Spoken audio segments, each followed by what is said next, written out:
All right, good evening. It is 6 o'clock. If I could get everybody to take a seat. You didn't hit the gavel. I will. I'll give him a second. Huh? I'll give him a second.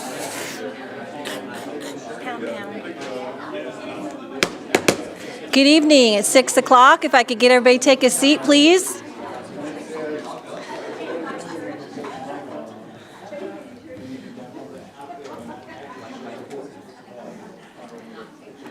All right. Thank you, everybody.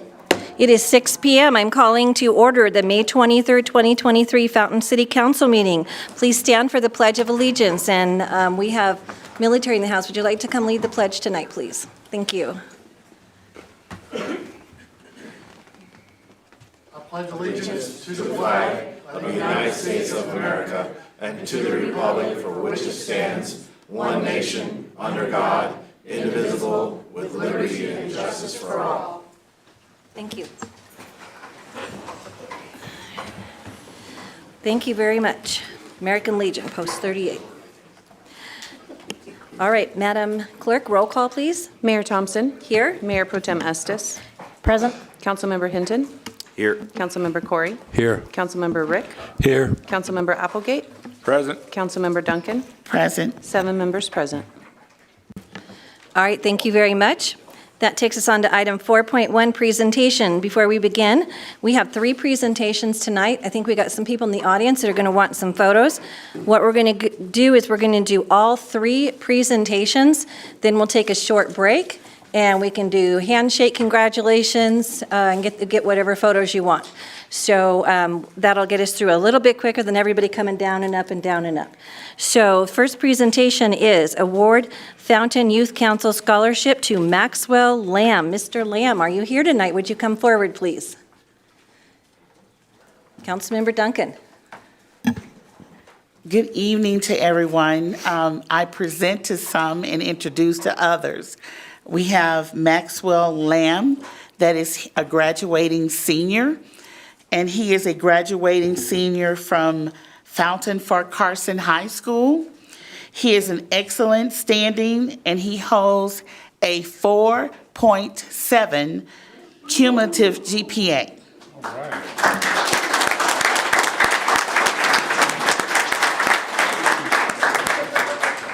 He is going to graduate from Fountain Fort Carson High School on May 27th, and I will be there cheering him on. Just a few things about Max. Max is an excellent student.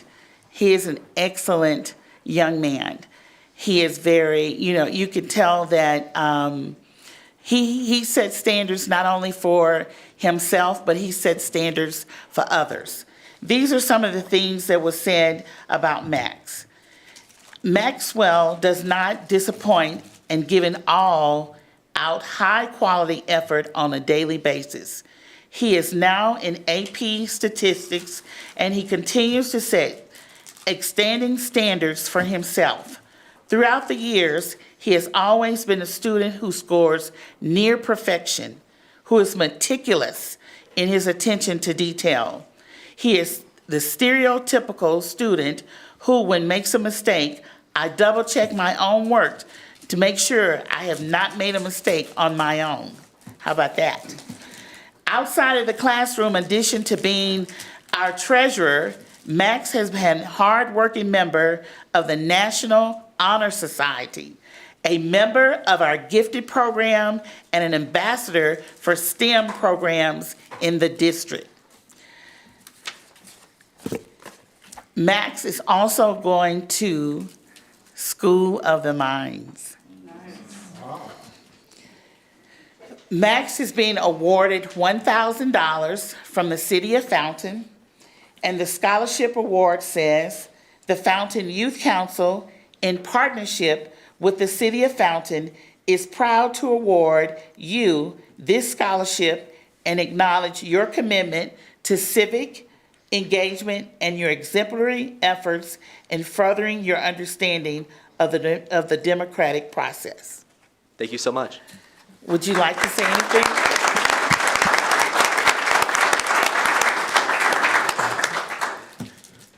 Would you like to say anything? I appreciate that everything the Fountain Youth Council has done for me. It's been an honor to serve on it, and I'm glad to have been a part of it and have been able to help the community. All right. Thank you. And when he says help the community, the Fountain Youth Council has provided gloves and hat for those, for children that are in need. They have also served meals. They have provided gloves, the gloves and hat, and what else? Coats that we do every year. So every year, there is either gloves, hats, scarves, or coats that are in just for youth. It's not we do things for the youth, and they give them out. And Max, one of the qualification is now almost 100% participation, and Max has never missed a meeting. And actually, he tells me, Ms. Duncan, are we having meetings this week? So he lets me know it's time for our meeting. So just the high standards, the community, and that's one of the things that they have to do is participate also in the community. They give back to the community. So he is an outstanding student and well-deserved. Thank you. you. Councilmember Estes? I just want to chime in about some of the Max's community efforts. He has helped the Fountain Valley Museum. He has taken on posting on Instagram, some fabulous posts about items at the museum. Always excellent quality, always correct information, and we greatly appreciate that. So he's serving in other areas also. So thank you, Max. Thank you. Thank you.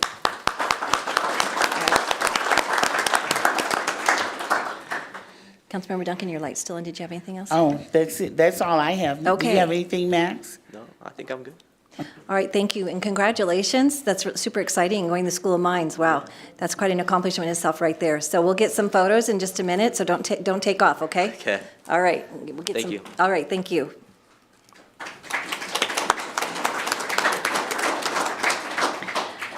Presentation of the Colorado City Manager of the Year Award to Scott Trainer. Mr. Trainer, come on down to the hot seat. Mike, and Mr. Foreman's going to be down here from the Town of Monument, came down to present that tonight.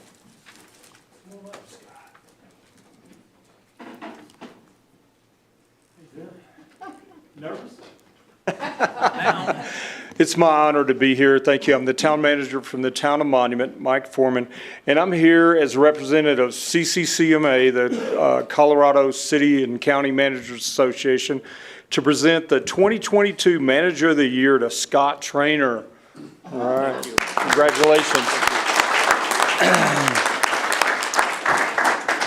Scott has made tremendous contributions to local government in Colorado during 2022. An experienced and well-respected public manager, Scott has not only continued to lead as city manager of Fountain through unprecedented challenges, but also as an active advocate, mentor, and example for local government profession in our state. Scott helped me in our town with our legislative co-op with the city of Fountain, and with Mayor Sharon Thompson and Council Member Dietrich Duncan. Our council works with them on legislation throughout the state that helps not only our towns and our cities, but also the state of Colorado. We're well involved with CML this year on getting a lot of things passed and a lot of things defeated. And so thank y'all both on your help, and thank Scott on that help. In Fountain, Scott has led his team through many accomplishments. In supporting Fountain's City Council, he provided important training and onboarding assistance to several new council members, and simultaneously completed and published a new city strategic plan. I'm going to steal that, Scott. I need that. So, yeah, copy and paste, which conveys the council's policy, priorities, and provides simple, focused, and accountable objectives to be accomplished by city staff. In supporting employees, Scott led an effort to refresh and completely update the city's pay plan and policies, ensuring that Fountain can recruit and retain the talent it needs to serve in an ever more competitive environment. In supporting the Fountain community, Scott developed a plan that assisted City Council in their decision to ask voters to approve a mill increase focused on public safety. The measure successfully passed, setting the conditions to provide important public safety resources in the future.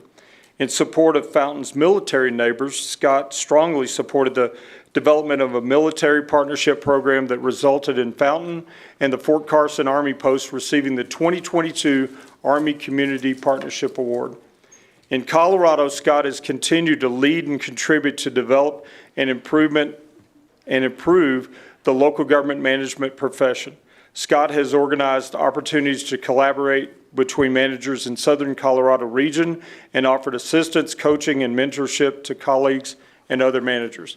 He is a strong supporter of our military veterans, both those interested in local government. He's helped us recruit a lot of military to the town of Monument also, and he's volunteered his time to support both CCCMA and ICMA veteran initiatives during the year.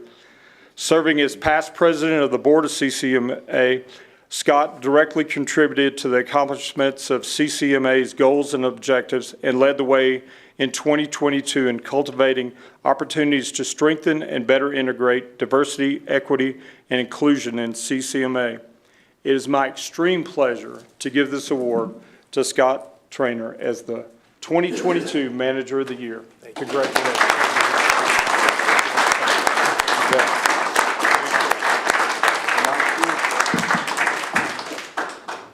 Well, thank you, Mike. I really appreciate it. I'm really honored that Mike had the opportunity to come down here, took the opportunity to come down.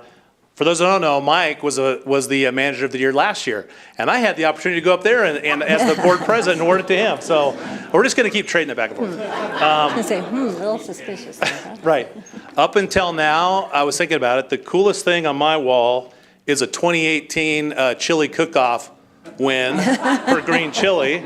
This is going to replace that. But I would just tell you, and I think you could tell from what Mike read there, that, you know, the stuff that we've accomplished here, it really hasn't been me. I guess the thing that I feel the most excited about with this award is just knowing that we just have tremendous support here from council, but from staff and from my own wife who showed up. I think this is like her first council meeting ever, which, you know, all the years I've been doing this, like, what is it going to take to get her to come here? And it turns out it's cookies. So I'm glad she came. But I just can't tell you how grateful I am for the folks that I'm surrounded by, because without the staff that I have the opportunity to work with every single day, not one of those things would have ever happened. And we're, you know, and I know the council knows this, we are just extremely blessed to work with the people that we work with in this city. And so thank you. I appreciate it. Oh, wait, you're not done yet. I'm not? We haven't had a chance. Oh. Oh. You know, Scott, got to know you quite a bit in the last few years. It's almost kind of scary how much we finish each other's sentences just about. But one of the things that really, really showed me that what a forward-thinking person you are nationwide was when COVID was getting ready to come and approached you about writing a plan, right? If we used it, we used it. If we didn't, we didn't. What's it going to hurt, right? And I would get on some of these nationwide meetings with people talking about what their communities are doing. I mean, huge cities to little tiny cities. And most of them had done nothing. And you were already in the process of trying out the plan, tweaking it, figuring out what worked and didn't work. And these other towns are like, well, we're thinking about buying thermometers. And we're like way down the road from there. And you took it and you ran with it, and it proved to be something that we needed. And I just appreciated that about you, but it really brought it into focus to me that not only are you forward-thinking for our city and our region, but nationwide, you're probably one of the most forward-thinking and organized city managers that I've been with on a lot of meetings. So Wow. thank you very much. Wow. Thank you. I appreciate that. Absolutely. All right, we don't Thank leave, you all. Mike. We got one more award presentation to go, and then we'll take a break for some photos. All right, we have an announcement about the American Public Power Association, RP3, Reliable Public Power Provider designation. Mr. Blankenship. Good morning, or good morning. How about I just go sit down and come back up? Good afternoon. Good evening, council, mayor and council. I just wanted to say congratulations to Max. That's a great honor. And I also want to let you know, Max, that there's also another Fountain Scholar with us this evening, and he happens to be sitting at the end of your row. So if you get a chance, you can introduce yourself to Mr. Christian. But I'm here, and I also.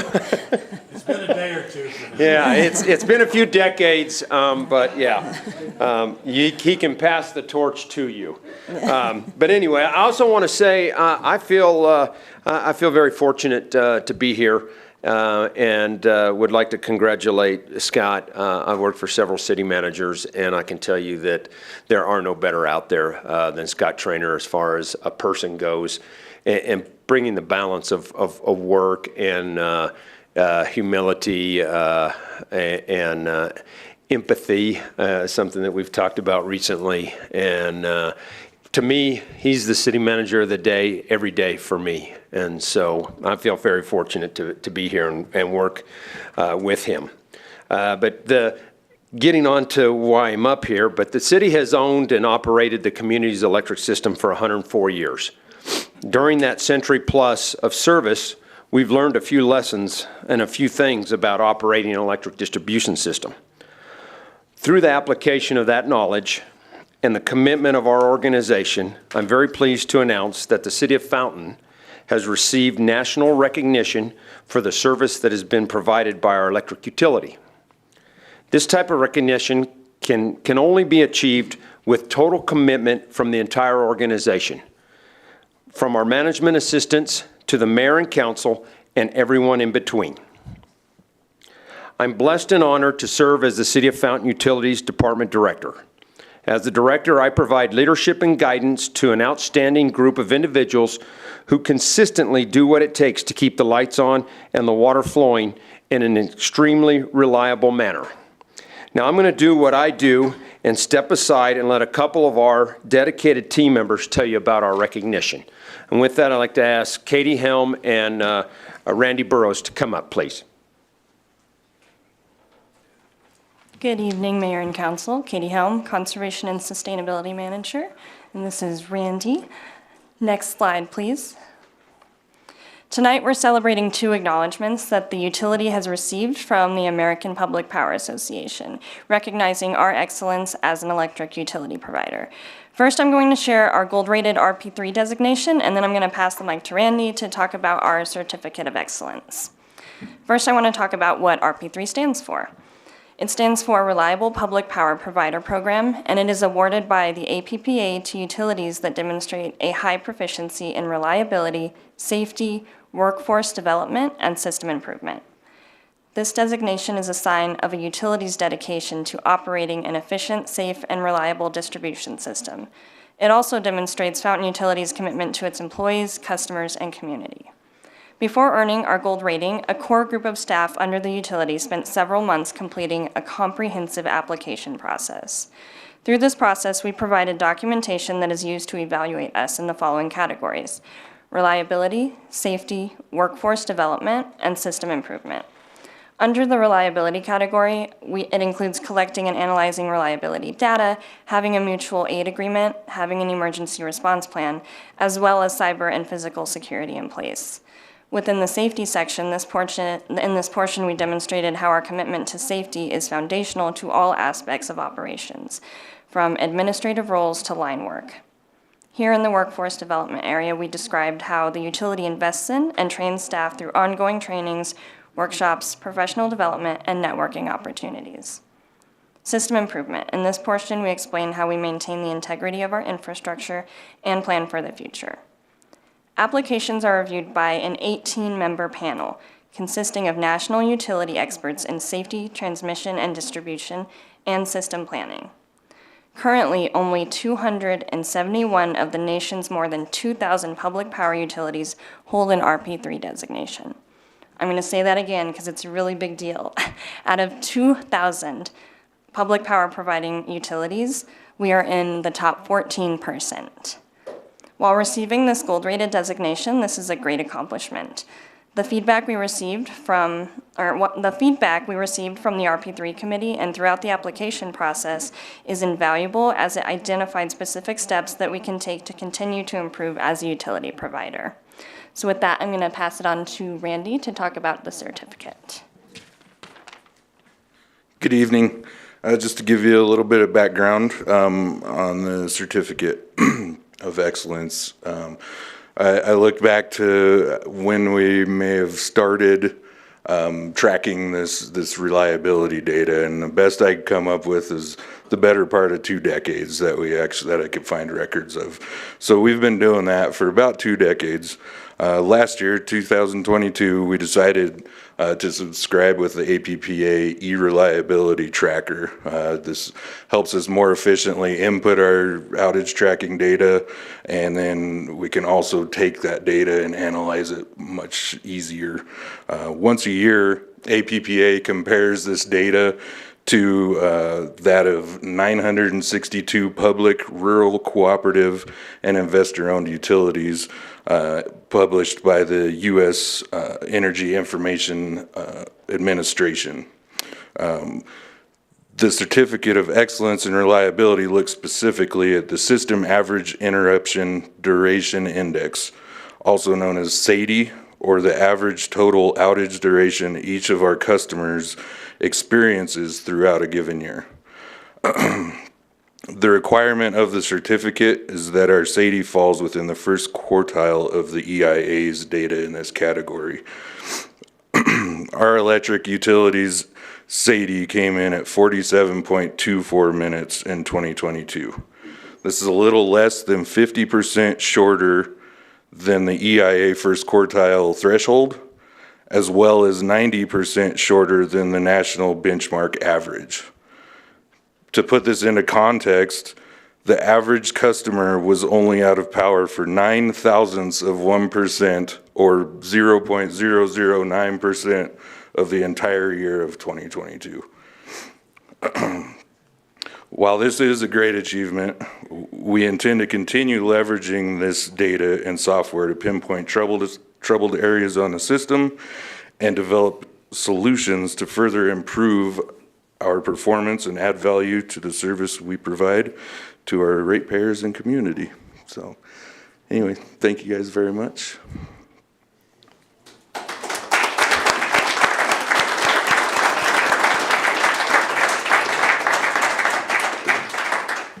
Okay, we're going to take a short break. So if we could get Maxwell to come down and we'll get photos with you, getting handed your certificate and all that kind of stuff. So everybody come on down.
All right, let's go ahead and get started again.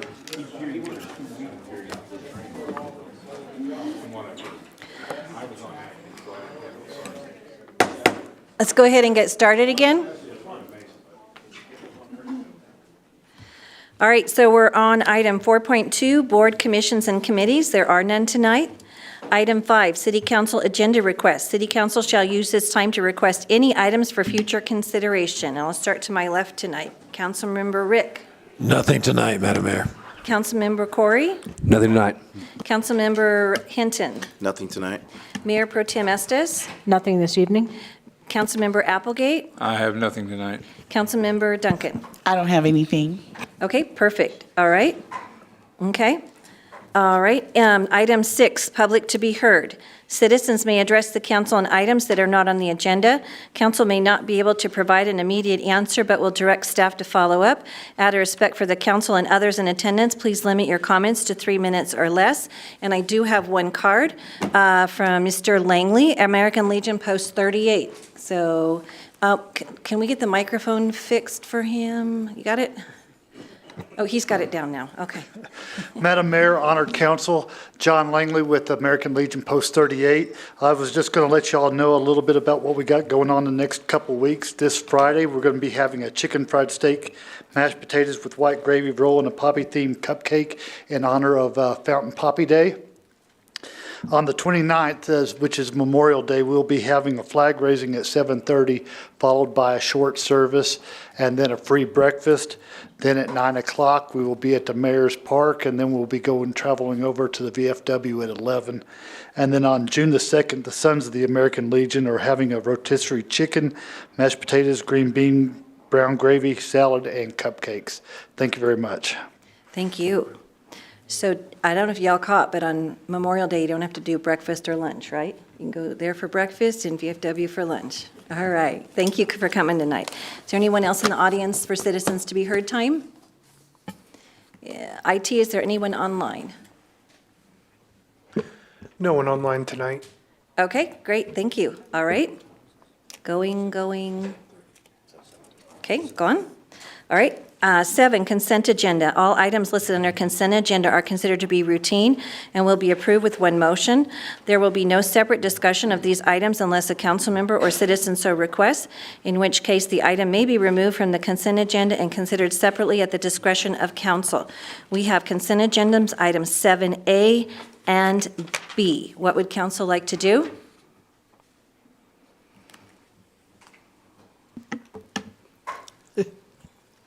Councilmember Applegate? Move to approve consent agenda items A and B. Okay, Councilmember Estes. Second. Okay, we have a motion and a second for the consent agenda. Please vote.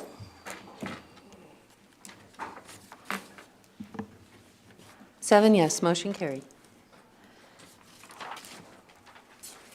Okay, that takes us to item A, old business. There is none. Item 9, new business. Item A, consideration of items removed from the consent agenda. There were no items removed. Item 9B, consideration of a nominee for election to the CML Executive Board, and that's City Council. So that's a discussion for tonight. And hang on just a second. So I want to I'm sorry? Well, hang on just a second. Hang on just a second. I want to have a discussion first, okay? Okay. I want to talk just a little bit about some of the stuff we've been doing in general in the city of Fountain for legislation. I think it got referred to earlier tonight. We started, a few years ago, trying to get a little bit more active in the legislation that the state does, because we didn't feel like our voice was being heard as a community. And so Scott and I kind of started just meeting informally, looking at different bills and things that were coming around, and then brought the discussion to council a few years ago about hiring a lobbyist, and that led to a legislative policy that the council approves every year for when we have items that are going before the assembly, and we hired a lobbyist, and Councilmember Duncan and I are on that committee representing the city of Fountain, and we do it together with Monument, and as the city manager there, Mr. Foreman talked about, they have 2 council members on it too. And we take positions and try to really fight for our city. There seems to be a desire up in the legislature to impinge on home rule municipalities. And we fought very, very hard this year, spent a lot of time and hours up there testifying, writing testimony, listening in on different things, just to really have Fountain be the hometown community that we all want it to be. As part of that, a lot of us are getting a little bit more active in CML, and Councilmember Duncan has said that she would like to apply for the executive board on that.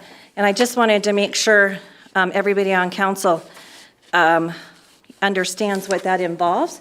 So I went ahead and made copies of the actual application process and how that goes through, and looked at who is made up on this executive board now of CML, because it goes with different population ranges on how the different municipalities have representation.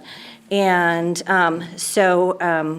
just wanted to make sure everybody understands that. A lot of the cities, some have council members, some have mayors, some have city managers, some have their city attorney, Colorado Springs does, and some have their city clerk. So it's a position that's open to a variety of anyone who is interested in the legislature. And so there is a sample application on the back here, and that's what we're being asked to discuss tonight, is we have someone who has an interest in putting that together. And so I wanted to make sure everybody has a copy of what it is that we're being asked to do. And so Councilmember Duncan, you have said that you're interested in putting in your name for the application? Yes. Okay. All righty. So this is the letter. I assume we can have Scott or somebody to type that up, and with her name on that, if everybody is in agreement that you agree with her applying for that position. And that what happens is that puts her name on the ballot at the CML conference, and basically essentially competing with only other people from our population. So there's 4 positions for municipalities with a population from 8,000 to 4,999. There's 3 for a 2-year term and 1 for a 1-year term. And why this has to come before council is as part of the application process. It says that they need in writing from the city's council or board of trustees, and the application's due June 12th. So I think by doing this tonight and everybody agreeing that Councilmember Duncan is going to apply for this, then I think that's pretty much all we need to do, Sylvia? Okay. So everybody was in agreement, right? Yes. Okay, all right. So I'm not sure who has to, I'm sure it says on here somewhere who has to sign it, but Scott? Mayor, yes. So am I putting together a letter of support on behalf of the city council? And okay. There's a That's the sample letter here, and I had one printed off for you guys too, in Okay, case you wanted great. one. So Thank you. Yep, there's a sample letter here. Perfect. And then, I assume you guys will just work together on that. And then I'm trying to find on here, it says who signs it, but we don't all have to sign it. But they can figure that piece out. So, all right? Okay.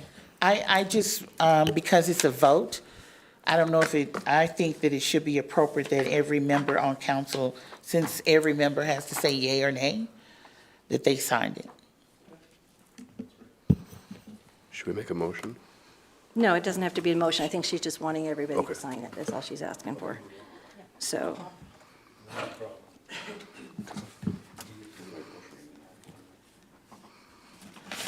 Okay, all right, and that takes us on to item 9C, first reading of ordinance 1788, an ordinance establishing a new chapter, Chapter 9.72 of Title 9, Public Peace, Morals, and Welfare of the Fountain Municipal Code relating to the possession and use of fireworks. You are not Mr. Johnson. Mr. You are not, okay. Matt Racine, Fountain Police Department.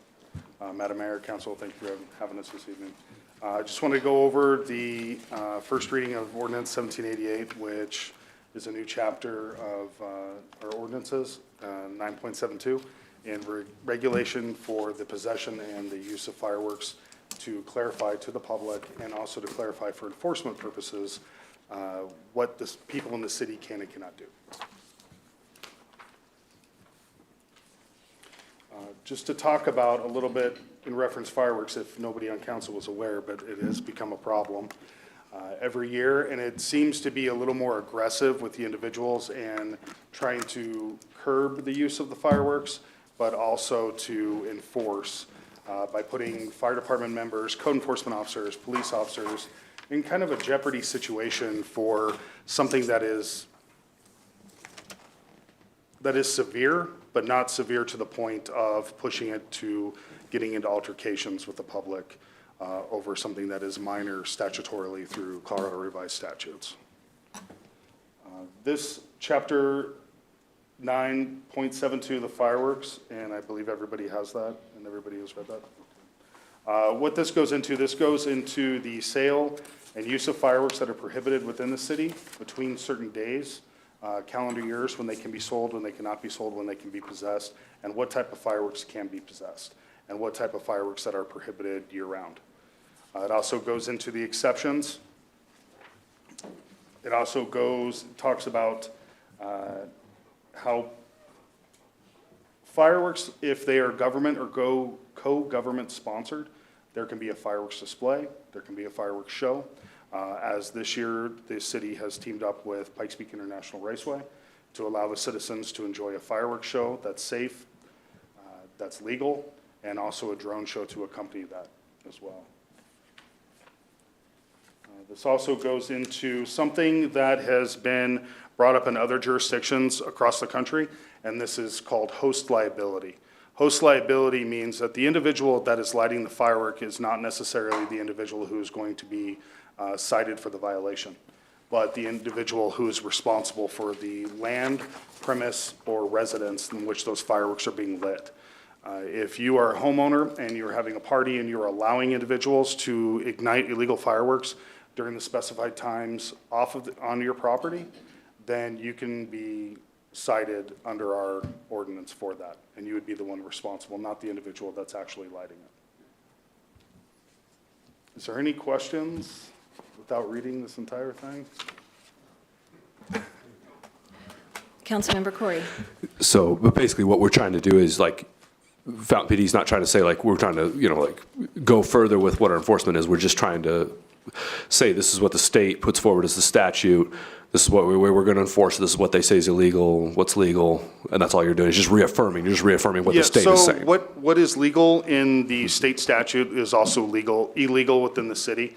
The fireworks that are permissible under state statute are legal within our city during a certain time frame. Outside of that time frame, all fireworks are illegal within the city of Fountain. And what we were trying to do is the Colorado revised statutes allow us to have a municipal code and or home rule when it comes to making ordinances to be more restrictive with fireworks, not less restrictive. So what we're trying to do is, since we've never really had something clear in our ordinances that allow individuals specified items in which they can use, which can be sold, which can be possessed, and that certain timeframes in which those are allowed outside of our fire code. This is just kind of clean everything up and allow us to be able to enforce these rules and regulations and not have to treat them like a normal criminal matter where we would have to get involved in the incident as it's occurring and cite or arrest that individual. Our ordinance also does not carry any jail time. Rather, it has a minimum mandatory fine that is set. And that reason is because we're looking to get compliance with homeowners, with property owners, with tenants, rather than try to threaten an individual with jail time. I think fines to a property owner makes them a little more responsible to what happens on their property where they're in control of it. Councilmember Rick. Thank you for bringing this forward. Where I live at Daffodil and Marshall, and at 4th of July on Marshall, somebody will block one end and another person will block the other end, and then they'll take fireworks and put them in the street and they'll light them off and they'll go up in the sky and do all sorts of stuff. You say your ordinance is going to hold the property owner responsible. If they're lighting off fireworks in the street, then who becomes responsible? So if you look in the ordinance, if you happen to have it in front of you, there is, and I just want to read it to you, so. Certainly. I give you No host shall permit, and I'm sorry, this is going to be under 9.72.050. And it's going to be subsection F. No Hang on, host hang on, shall. hang on. Okay, It's on I'm sorry. page 6 of our Okay. packet. It's on page 6, and it's under, it's item F. Okay. Okay, no host shall permit, allow, aid, or abet another person's violation of a provision of this chapter in a public right-of-way adjacent to the host property. A host aids or abets another person's unlawful purpose violation of a provision of this chapter if he or she knows of the other person's unlawful purpose and the host specifically intends to and does not, or does in fact aid, facilitate, promote, encourage, or instigate the other person's commission of that violation. So if those individuals are leaving their residence and going to the street that is just adjacent to their property and committing the same thing rather than doing it in the driveway, it also falls under our host liability that those individuals can be cited. Okay, thank you very much. That's all I have, Madam Mayor. Okay. Councilmember Duncan. Okay, I have a question. The Pikes Peak International Raceway, I've never been at an activity there, so I'm not versed on how, I'm sure they can handle a large crowd. So if a resident is concerned about not being able, sitting in traffic for an hour, or is there some type of provision where they will move quickly? You know what I mean? Understood. I pretty much handle all the large events down there. We have a pretty good success rate of getting people in and out. When the fireworks show, there'll be one entrance to go in because of where the fireworks will be set up. But when individuals are allowed to exit and leave, typically, and I haven't looked at the plan 100% on this because it's still in development, they will use 2 exits to the interstate, exit mile marker 123 and exit mile marker 122, to allow people to leave. It takes a little bit of time, but it is nothing like you see other big venues. It's not like Manitou Springs during their fireworks show. It's not even like Red Rocks, the Pepsi Center Ball Arena, or anything like that. It flows very smooth and very rapid. Okay, thank you. Yes. If you haven't got your ticket, get online and get it. The form is really easy to fill out, and they text your ticket right to you if you live in Fountain. It's a little confusing because you put in the number 3 or 4, how many tickets you want, and then after you put your zip code in, it will make it be free for Fountain residents. So I think that's a fantastic alternative that our citizens have this year. I'm a little disappointed there's nobody from the group that we met with here tonight because, they were so excited about this. So I was hoping some of them were going to be here tonight to kind of talk about it. So I hope they're watching online, or do we have any questions online? No questions online right now. Okay, all righty. So I think we've tried a variety of things over the years not to have to get to this point. Yes, ma'am. And I did have a conversation with you, I believe it was yesterday. Yes. Just if you can kind of just real quick in a few short sentences, kind of explain what your idea is of how the enforcement of this is going to happen. So our ID enforcement's going to go a couple different ways. I mean, 1 or 2 ways I may not say because we just don't want to tell everybody all of our tricks. But what we'd like to do is instead of officers getting into the mix with individuals and realistically, most of the individuals that we're going to be dealing with are intoxicated. They also have the peer pressure to be cool in front of their family and friends. And usually the interactions with fire department and police departments don't go well. And we don't want to push the issue so it doesn't go well.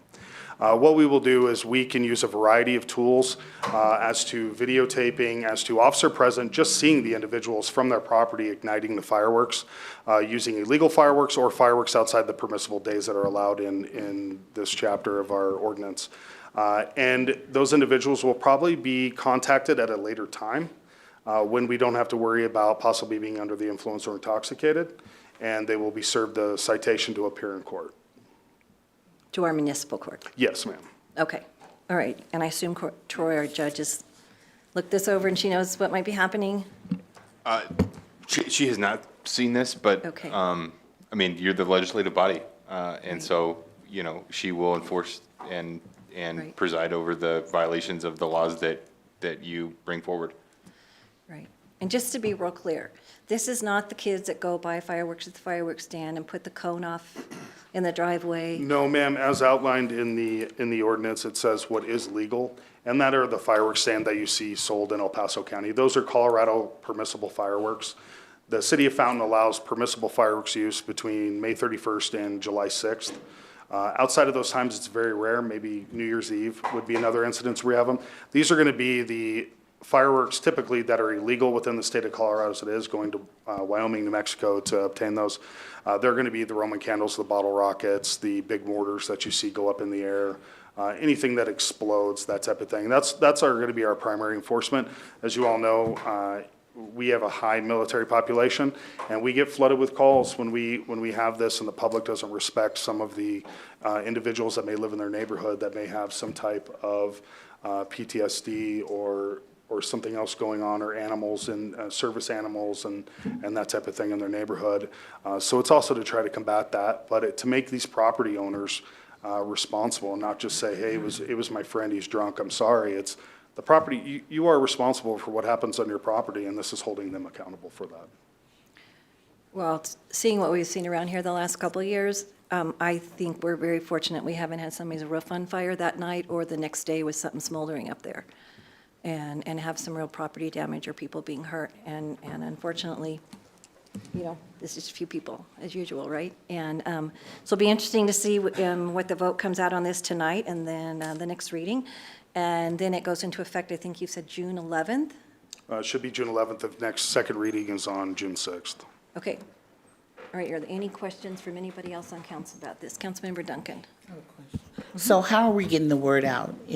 So if this is passed at second reading and once it becomes effective, we will be doing a social media campaign with Lisa Schneider, the PIO, along with the fire department, and we'll be putting out as much information as we possibly can.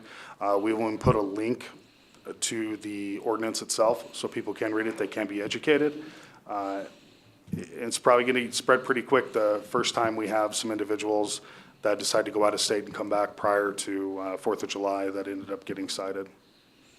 So we'll be using those, the light-up boards that are at the fire stations? We're going to see what we can do with that. It's very limited on information that we can put on that as somebody's driving by. Right. We want them to be able to read it and not have an issue or cause an accident. Okay.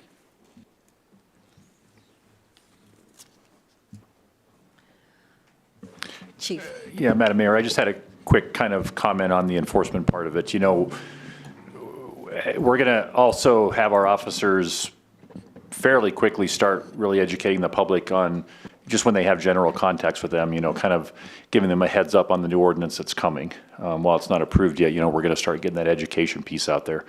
And additionally, we've paid for some pretty nice drones in the city that we use for other things such as accidents. And we're gonna actually fly those drones and try to identify hot spots, areas of town for some immediate enforcement on the 4th of July or whatever day we deem is going to be the most effective. But we're going to get those drones up there to identify houses. And as you know, those are very high quality drones. We can grab addresses off of houses with, again, keeping our firefighters and officers safe out there for later enforcement. So I just wanted to add that piece. Okay. Chief Graham, did you want to say anything, or? Madam Mayor, I would just voice my support for this. Matt Racine's put an incredible amount of work into this, and so my hat's off to him. But I think this is a step in the right direction, and I think it'll be good for the community safety. Okay.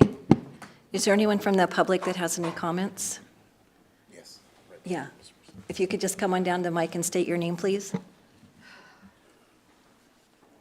Hello, Connie Weisenhunt.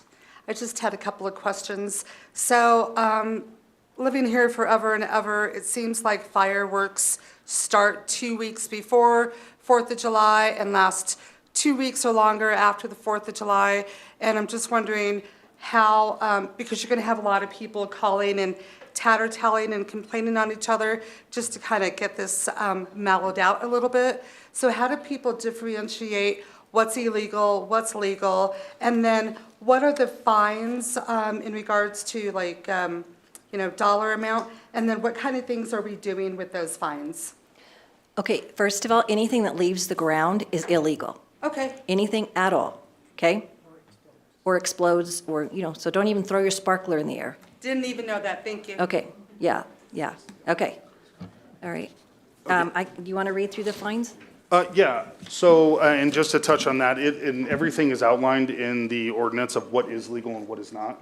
And obviously, if they're selling within the city of Fountain, I ensure that Michael Gates with the fire department will have the appropriate things being sold. But if they buy stuff out of state that go in the ground or explode, they're illegal statewide. The fines are set as a mandatory minimum. For the first offense, it's $400. For the second offense within a 2-year period, it's $800. And for a third or more offenses within a 2-year period, it's $1,600. Okay. And Mayor, if I can just add, we've already, with city communications, been talking with PD and fire about this and the campaign to get this out soon. So there'll be information coming out, soon on social media and our website, and we'll put out media releases. And we've even talked about doing some examples. So with some pictures or video of what is legal fireworks, what are some illegal fireworks, to help kind of clarify, what that looks like for people if there's confusion, so they don't have to go find the ordinance. We'll try and share that information with them visually. And also to touch on the fines again, some people may think those are a little steep. Those are middle-of-the-road fines that I looked at fireworks violations across the state. Some are extremely high, some haven't been updated since 1972, 1978, and they're extremely low. But a lot of other jurisdictions, when I chose to write this ordinance, I did not include, is they also include the cost for police services, fire department apparatuses and services, code enforcement, or any type of other emergency response that comes because of a fireworks call for service. And those can go into the thousands very quickly, depending on what happens, without even having to have a fire. So we didn't include those. The fines are middle of the road. And again, they're substantial enough to maybe we can get some compliance with homeowners and property managers, things of that nature of what's going on their property. Yeah, and just to touch on the campaign, the educational campaign, it never can end in this city. We have so many people moving in and out of this city. Every 4th of July we're going to have a huge educational campaign all the month of June, just like forever. Just like as a business owner, you're always new. There's always, because some people are moving in and out so much, so we just need to know that. Can't say, well, we told you last year. And that is They may not something have I'll been talk here. with Mr. Yeah. Trilch about, as to see if we can get something put on Carson.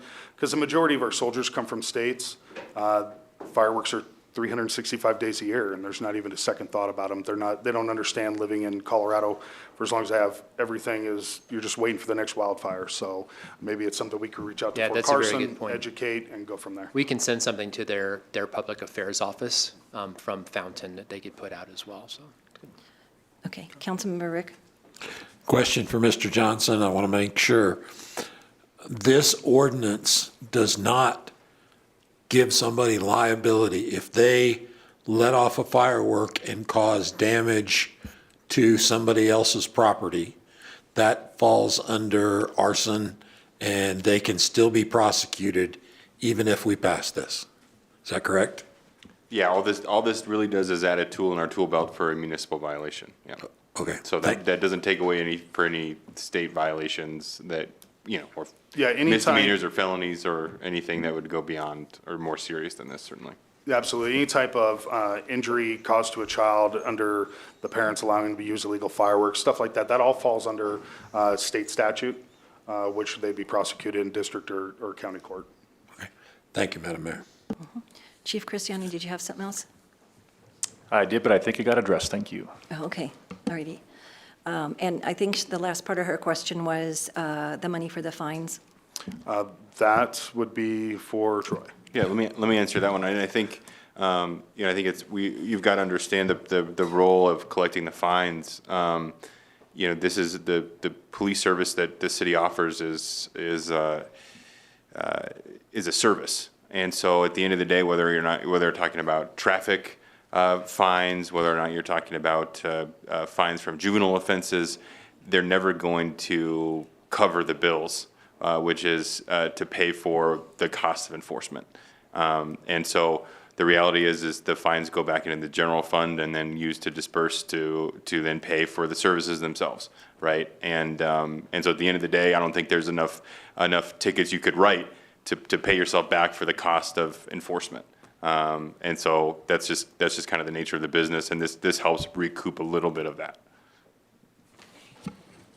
Chief Cristiani? You know, I think as an additional education piece, Commander Lewis just brought to my attention, and I don't know if we can pull it off this fast, but I think maybe putting something in utility bills in reference to the fine schedule, what the brief of the ordinance is, maybe get that in the utility bills that I can get with who I need to make that happen as an additional education piece to get that out there. We probably only have June utility bills to do that with, but yeah, we're on too late? Okay. Okay. Can you turn your mic on, Scott? Yeah, the timing, it's too late for this year to get it out there, but I think that would be a great idea for next year to get the message out there. They start working on those utility messages way sooner than now. Yeah. All right. Councilmember Hinton? Yeah, I just kind of want to add about the fines and just kind of answer Connie's question. Like, the city's not trying to make any money here. We'd rather not hand out any fines if we don't want to. We don't want to do that, right? And the money that we would get back from those fines really, like Troy said, pays. It's a small percentage that pays for the services that come out there to do that and provide that enforcement. So really, I know that some of our residents can get wrapped around the axle about the fine, but if you don't want to get a fine, don't do it. I mean, it's simple as that. And so I just really want residents to understand that we're really all about safety and protection of your property and other people's property.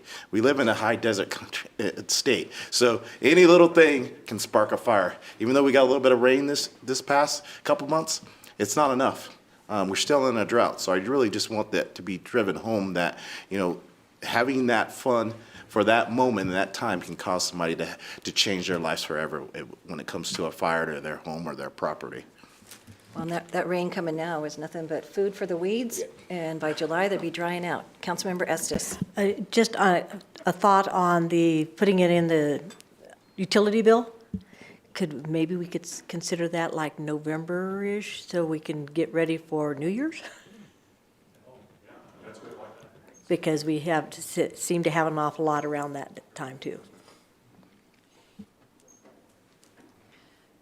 Okay, we have one more comment from the audience. If you could come forward and state your name again for the record, please. Connie Weisenhunt. I think it's important when we're talking about the things that you talk about here in this room, that all aspects are kind of clarified so that the perception is clear. And that's why I say, you know, what are we doing with the fines? Because people are always worried about, you know, the collection and the fee and what are we doing with it? And so if we don't understand it, then there's always an assumption there. So I'm always like the one going, well, what about this? What about that? Because other people might be thinking about it too. And I appreciate you always like coming back and hearing me out. Thank you. Okay. Okay, are there any further questions or discussion from anybody on council? Anyone in the audience or online? No questions online right now. Okay. You have one more question? One more. I just Okay. want, how are we advertising the raceway? I mean, I really like the hay fountain, when y'all put that up, that's real catchy, right? So that's what I was thinking about using the boards for, because if they know that there's a free event, and that they can do, I'm sure parents and, families want to get out. And so what are we utilizing to get? Right now, we've done some social media posting in coordination with PPIR. And as well, if you go to the main page of our website, right now, there is an icon there that says PPIR fireworks, free for Fountain residents. It's been there for more than a month now. So anyone that goes to our webpage, and you get a lot of folks that go, a lot of folks pay their utilities bill, they go to our webpage, you see that every single month. So that icon's been there and we'll continue to push it. The other thing I wanted to add is PPIR's been advertising it out there too. In fact, I think I think that the free tickets that they were doing are now gone. Oh. And so people will want to jump on to double check that because they were almost gone like 2 weeks ago. I got And mine so- last weekend. Yeah, okay. Yeah. So just people want to jump on that as soon as they can because there were a ton of people logging in and getting those tickets. I mean, obviously you can still buy tickets, but they were doing a lot of free tickets. When we first announced it, I mean, it went really fast. You could see how it was spreading really quickly, so. But that icon is still there on the website if anyone wants to go to that. And I did talk with PPIR, and the plan is that they're going to open up the grandstands as of now to allow people to get in the grandstands. They'll be blocked off about 3/4 of the way up, but to be able to give everybody the big view of the drone show and the fireworks show as well. Okay, I'm so interested to see what that's all going to be and excited about it. So, yeah, July 1st. July 1st, Sunday, right? Saturday, July 1st, okay. All righty, any further questions? I'm waiting on Councilmember Duncan, she seems to be. Want to make sure, okay. No, I'm just wanting to say it so I know. they can listen to the recording. Right. They know. Right. And that's why I really wanted to spend some time on this and questions and different things, because this is a big deal. And I think we've tried a variety of enforcements and media campaigns and different things in the last couple of years, pretty hard. And I think we kind of hoped after, the year COVID, everybody kind of went crazy. I think we were kind of hoping it would slow down. I don't think we really saw any slowdown in it last year. All right, what would council like to do with this? Councilmember Estes. I move to approve ordinance number 1788 on first reading. Councilmember Hinton. I second. Okay, we have a motion and a second on the ordinance. Oh, I lost my page. Hang on here just a second. 1788. Please vote. 7 yes, motion carried. Thank you, and thank you for all your hard work on this. Appreciate it. All right, that takes us on to item 9D, Resolution 23-023, a resolution requesting inclusion into the Pikes Peak Rural Transportation Authority. Mr. Johnson. And I just, in the background information of this, I just want to make sure that we stress that we are not voting on this for a ballot measure tonight. We are only voting to communicate the city's potential interest in joining RTA, and this is one of the steps we have to take in the process. That's correct. And that's kind of the main point that I had for the council tonight. So thank you, Mayor and council. Like the mayor said, this is really the first step. And as we've discussed, kind of the timeline of potentially joining the RTA is long and drawn out. And we've had some public engagement so far, and we can continue that. But as the timeline goes, this would be the first step in the process of joining the RTA. I've used probably a number of analogies, but if the destination is putting this particular issue in front of the voters, this is the on-ramp on the highway of reaching that destination. So there may come times there's going to be exit ramps if we decide not to do it.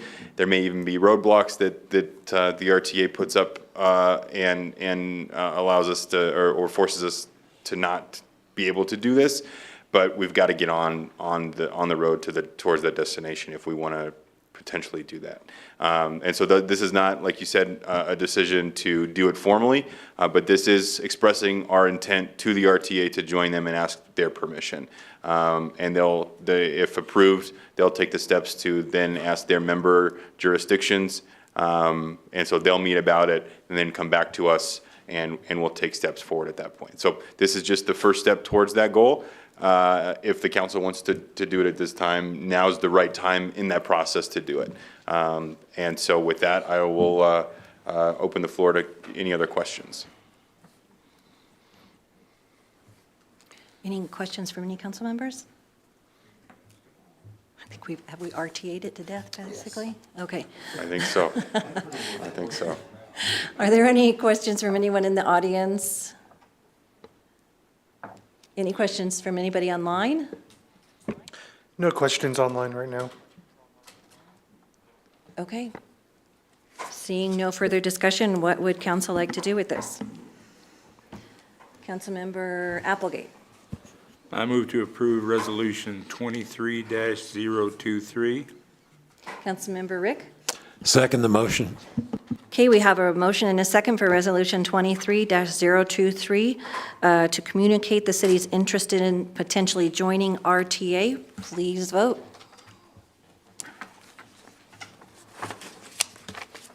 Seven yes, motion carried. All right, thank you very much.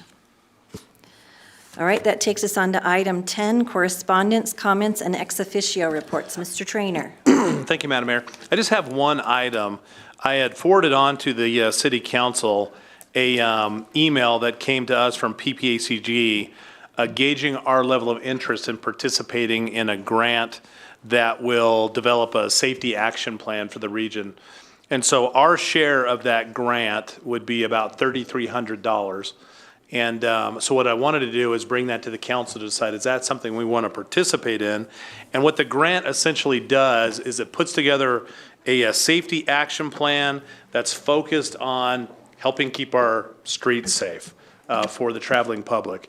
And so that safety action plan is the first thing that we need, the first tool that we need if we're going to ever apply for federal implementation grants for future traffic improvement projects. And so before we did that, I just wanted to bring it to the council. We just have to give them an idea of our intent to support our level of interest to support that grant application before they do it. And so I just wanted to get a sense from the council. Are you okay if we participate? The email is, if you've seen that email, if you've had a chance to go through it, that $3,300 is essentially based on the local match portion of this grant, with the exception of Colorado Springs, because Colorado Springs has already moved on. They're doing their own safety action plan. They're sort of the big dog, and so they, I guess, felt like that some of their needs are going to be unique to Colorado Springs. And so it'd be all the other members of PPAG splitting out those costs. So our share there would be $3,300. Well, it's actually $3,334. And if that's okay, I would let PPACG know by the end of this week that, hey, we're interested, and then they'll continue in the process and engage the interest of all the different partners, and then go from there. Any questions on that? I know I'd received responses back from a couple of you by email, but I wanted to just bring this and get a sense from the council if you're okay if I give them the thumbs up that, yeah, we're interested, or not. Councilmember Hinton? Yeah, I'm okay with that, Madam Mayor, and anybody else to be able to start that process. I think it's important. Councilmember Rick? To use the city clerk's favorite phrase, I have no objection to the staff pursuing this course of action. All right. Looking down this way. This really seems to be the way that the federal government is moving with these federal grants, is requiring these studies to be done beforehand, before you actually get to the actual grant for implementation. So, and even if we weren't go to that, I have a feeling Todd can probably use some as data when he's working with some of the developers that might not want to cooperate with something we want done. And you can just show them it's in the public safety report, right? So, safety. All right, is that it, Scott? All right, Todd? Speaking of, received a call this week from the owner of North Outlier Community, Corvallis. So think Fontaine and Mark Shuffle. And they plan on moving forward with starting to build homes out there.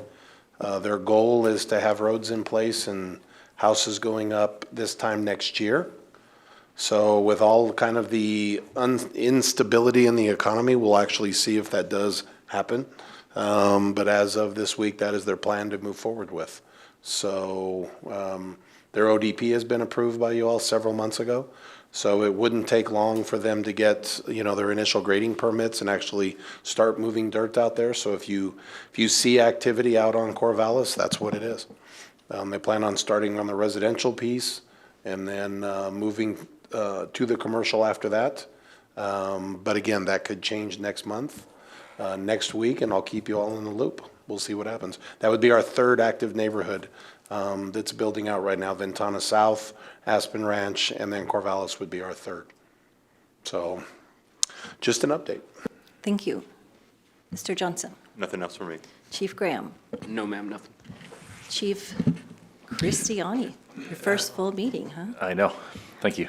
I'm just happy to report that we had talked about this a couple of weeks ago, that we haven't had our own beacon services available for a few months now, but I'm happy to say that we have a new clinician in the building starting this week, so she's going under some training right now with our officer, but she's up and running, and we look to have our second one coming up here very soon as well. So, but I'm happy to, we got one going now, so we're back moving with that.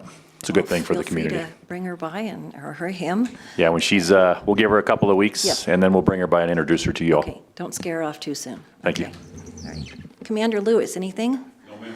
All right, Mr. Blankenship.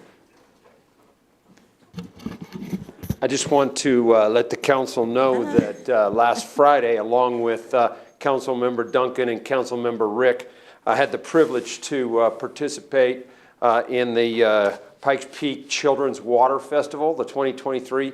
It had been in hiatus for, I think, maybe 3 years. And so we had over 500 fourth graders, several from District 8 here in Fountain Fort Carson, that came and started to learn about our most precious natural resource, and that's water. The opening speaker said it best. It's a real short quote: "Water is life. Without water, there is no life." And so this was a phenomenal event. Katie Helm, who is here this evening, she participated as a planner and coordinator of the event. It was a great event. Next year, if you get the opportunity to go, I'll certainly be there again. I was also privileged to partake in one of the events. They had a kind of a quiz thing where they pitted teams against each other. And so I was on what they called the dignitary team. I don't know how I ended up there, but I really wanted to be on one of the kids' teams because they were really the smart ones there. But I will let you know that your utilities director was the only one on that team who knew how much a gallon of water weighs. 8 pounds. 8 pounds. Huh?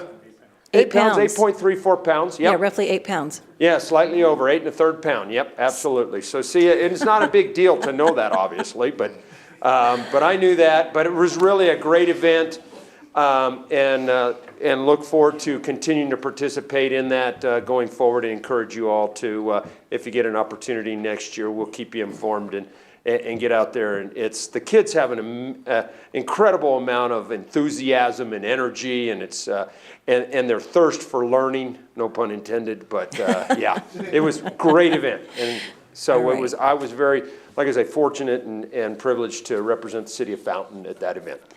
So we can say our utility director is smarter than a fourth grader. Or equally as smart. Yeah, thank you. I appreciate you filling in for me on that, as I had another event to go to, and I figured you probably knew way more than I did. Maybe not. So you would do the city proud. Yes, maybe not, but we look forward to having you next year. All right, but I do know water weighs 8 pounds a gallon. I'll tell you why later. Okay. All right. John, how do you follow that? You want to borrow my shirt? I won't attempt to, so nothing further, Mayor, thank you. Oh, you don't have anything? Okay. Madam Clerk? Nothing tonight, thank you. Okay, all righty. I'll start to my right here. Councilmember Duncan? Just one thing, a couple of meetings ago, was it last month, Councilor Rick and I and myself held a town hall meeting, and we talked about our growing homeless population and the need to have trash picked up around our area and the cost. And we talked about the land use bill, the Senate Bill 23-213, which the city of Fountain opposed and is now dead. But I just want the public to know that when we have town hall meetings, that we are coming to you to hear your concerns and your voice, and what you have concerns about the city of Fountain. So just want you to know to look forward, maybe not Councilman Rick and myself together all the time, but we're going to be having more meetings to hear what you have to, your concerns about anything here in the city. All right, thank you. Councilmember Applegate. No, I don't have anything tonight. Councilmember Estes. Yes, I serve as the chair of the Fountain Creek Watershed District Watershed District Board, and we are hosting a meeting right here on Thursday night at 6:15 about the strategic planning for the district. And so we're really interested in anyone that lives here and would like to hear more about what the district does and the planning for the future. Most of our money that we've done projects along, and one of the big projects that's going to be happening this year is the Southmore Drive. And so we want people's input on how we go forward, because the money that we got from that was through a lawsuit, and we're getting to the end of that. And so we're having to kind of brainstorm where we're going to get additional funding and kind of what everybody's vision is for the watershed district. So I strongly encourage everyone in the community to come Thursday evening right here in this room, 6:15, and that'll be hosted by the Fountain Creek Watershed District Strategic Planners. Great, thank you very much. Councilmember Hinton. Yeah, I serve on the Housing Authority Board, third Thursday of the month at 6 p.m. It is open to the public. Please, if you're interested in housing and housing crisis in the city of Fountain, please come out. Love to have you. It's over at the Sunshine, what's the name of it? The market? Sunny Market, yes. So, Yeah, Sunnyside Market. Sunnyside Market, yes. So please come out. Love to hear what you have about that. And so that's like, this, when is it again? Third Thursday, it's already passed. So It's already passed this month? Yeah. Because I got an email, and Scott did too, that Sunnyside Market is going to be closing in the month of June. But the Housing Authority will not be. Oh, the Housing Authority is, okay, thank you. That's just Okay, where we- same building. same Okay, building. all right, just wanted to clarify so people aren't knocking on the Sunnyside Market door Yeah, you looking can go for it. right Okay. in. All right, Councilmember Corey? Memorial Day is upon us Monday, so breakfast American Legion, 7:30, 9 o'clock, Mayor's Park. That one is hosted by City of Fountain, correct? In conjunction with the. Conjunction with City of Veterans Fountain, Groups, yeah, with City of Fountain. And then our lunch at the VFW, that'll be on South Santa Fe, so hope to Breakfast. see everyone there, can't wait, so. right? Breakfast and lunch. Yeah, breakfast and lunch. Councilmember Rick? Yes, just want to pass on my thanks to Dan and Katie for their participation in the Pikes Peak Children's Water Festival. It was a lot of good times were had, a lot of education was going on. And it's good to see young people getting excited about this stuff. So that's all I have. Thank you. All right. All right, I'd just like to shout congratulations out to Colorado Springs for their new mayor. Can have our commercials back now, right? It was a long battle. We have to have a runoff election, so I'm glad that's finished. And the thing that Dan took over for me for, I went to the Peace Officers Memorial that they have every year. If you have a chance to go by that at Memorial Park in Fountain, Officer Becerra's name is on the back of there. So that was, I don't want to say nice to say his name there, but I'm glad they were able to get that completed this year to have his name on there for the service. And thank you to everybody that participated in that, and that's very important to the families and just part of the whole process. So it was a good event, and it managed to rain, I think, the entire time. I was using my umbrella to cover me rather than you. I had a hood on, so. I did want to bring up, I know I touched base with this for a little bit with Troy. House Bill 231190 is a House bill that passed. As our committee, we did oppose that bill, but it did pass. It's called the First Right of Refusal for Affordable Housing, basically for cities. And I'd like to, Troy, if it would be possible, for you to come back and kind of explain to us what that means, because cities can either opt out of that bill in whole or in part, and I think it's a very confusing bill. And I think there's a lot of people upset about the fact that cities have the chance to interrupt the natural flow of business when someone is wanting to sell their private property. So I think that's a public discussion, if possible, we need to have. Would that be something? Sure. And I can do it in a few different ways if you'd like. I can just bring it as an actual agenda item to opt out, and we can have the discussion and then potentially vote on it. I could bring it back and have sort of an informal discussion, education piece, and then you can give me direction about if you want me to draft it. Either way, I'm happy to do either. Well, I didn't ask for it as an agenda item, so let's go with the education piece Okay. of it for now. And I just think it's an important piece because there's a lot of misconception and there's a lot of stuff out there people do understand what's going on. So I'd like to just see if that's something maybe we can Sure. have as an education. Were you passing me something? Oh, okay, all right, I thought maybe you were passing me something. Okay, and then hats off, we have a new OEM I saw right before he came here, Andrew, Todd, do you know this guy? Andrew Notbaum? He's from the Boulder area, just moved down here about 2 years ago, so no background down here other than the last 2 years. Okay, well, we got to get that relationship going because we've always had a really good relationship with the county OEM, and they've done a lot for us in the past, so, all right. All right, that is. I didn't, thank you. I'm being whispered at that we have a new IT person in the back. Woo-hoo. All right, welcome. What's your name? My name is Bezzy. Bezzy, welcome. Okay, all right, getting y'all trained in tonight. Okay, thank you very much. Appreciate it. All right, that takes us over to Sylvia.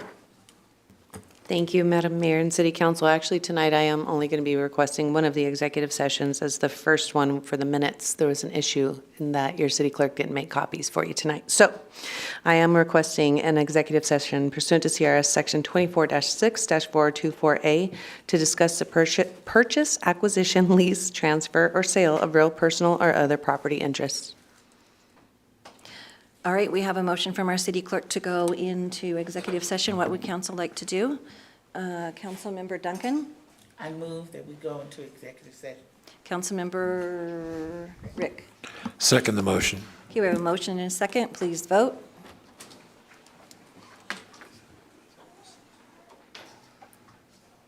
Oh, I missed the last one.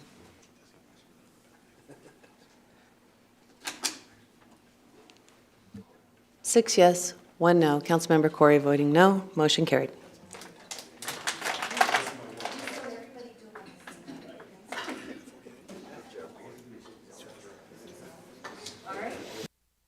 Oh, all righty. I am going to adjourn the city council meeting for tonight, and we'll be back at 7:30. Okay.